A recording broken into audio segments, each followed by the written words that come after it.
여주, 역사 유적의 흐름을 따라서 세월이 갉아먹은 성의 자취, 파사성. 한강 중류의 여주 이포에서 2km 정도 내려가면 강 건너 동쪽에 해발 230여 미터의 작은 야산이 오독하니 솟아있다. 이곳이 바로 파사산이고 이 산의 정상을 중심으로 능선을 따라 축성한 야산의 산성이 오늘의 주인공인 파사성이다. 여느 성들이 그렇듯 파사성에도 여러 가지 전설이 내려오는데 대표적인 것은 다음과 같다. 신라 5대 파사왕 시절 남녀 두 장군이 내기를 했다. 남장군은 남학신을 신고 중국에 다녀오고 그동안 여장군은 파사성을 쌓기로 한 것이다. 헌데 여장군이 성을 다 쌓기 전에 남장군이 먼저 중국에서 돌아와 버렸다. 돌을 치마폭에 담아오던 여장군은 이 소식을 듣게 되고 깜짝 놀라 치마폭이 찢어지게 된다. 그러자 치마폭에 있던 돌이 떨어져서 마을에 돌담이 만들어졌고 이런 연유로 파사성은 아직도 미완성 상태로 남아있는 것이다. 이외에도 삼국시대 이전 소국이었던 파사국이 위치한 자리라서 파사성이라는 명칭이 붙었다는 둥, 신라의 파사성왕이 축성하기에 파사성이 되었다는 둥, 이름에 얽힌 여러 가지 전설이 내려오고 있다. 하지만 어떤 전설도 그를 뒷받침하는 자료는 제시하지 못했기에 정확한 건립 연대는 확정하지 못하고 있다.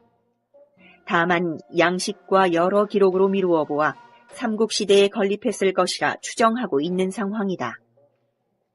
한강 연안에 축성되었기에 삼국시대부터 전략적 가치가 뛰어나 중요하게 관리되었다.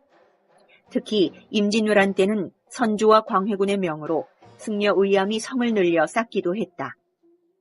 당시 조선의 병조판서였던 유성룡 역시 파사성의 전략적 가치를 높게 평가하여 선조에게 자주 이 성의 보수 개축을 진언했다고 한다.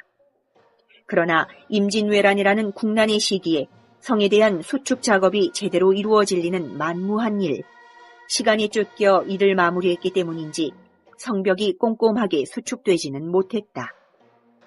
임진왜란이 마무리된 조선 후기에는 남한산성의 중요성이 부각되면서 파사성은 찬밥 신세가 되었고 오늘날 보수되기 전까지 관심을 받지 못했다.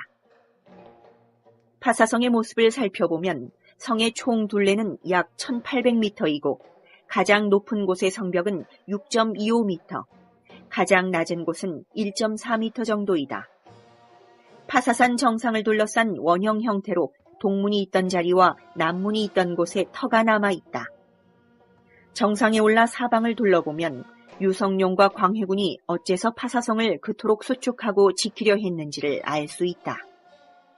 파사성에서 가장 높은 곳, 정상에 올라보면 남한강을 지나는 배도 볼 수 있고 이천과 여주의 너른 평야, 그리고 저 멀리 보이는 양평의 일부도 감시할 수 있다. 또한 성곽 일부가 한강 연안에까지 돌출되어 있기 때문에 한강을 드나드는 배를 쉽게 감시할 수 있는 장점이 있다. 오늘날의 파사성은 후손들의 노력으로 많은 부분이 보수되어 그나마 성벽의 모습을 하고 있지만 조선 후기까지만 해도 찬밥 신세였기에 산성이라는 말이 민망할 정도로 훼손되어 있었다. 관리를 하지 않아 풀이 남문과 동문을 덮어버렸고 성벽은 삐뚤빼뚤 온전한 곳이 없었다. 임진왜란 때 그토록 중요시되었던 전략적 요충지가 이처럼 버려질 것이라고 누가 상상이나 했겠는가.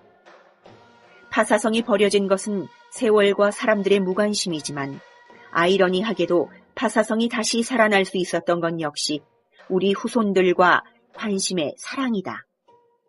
세월이 무상하고 사람들의 생각, 관심이 매번 바뀐다지만 아무리 세월이 흘러도 변하지 않는 가치는 있는 법이다. 파사성에 남아있는 우리나라, 우리 가족을 지키겠다는 굳건한 마음, 그런 가치를 우리는 찾아야 하는 것이 아닐까.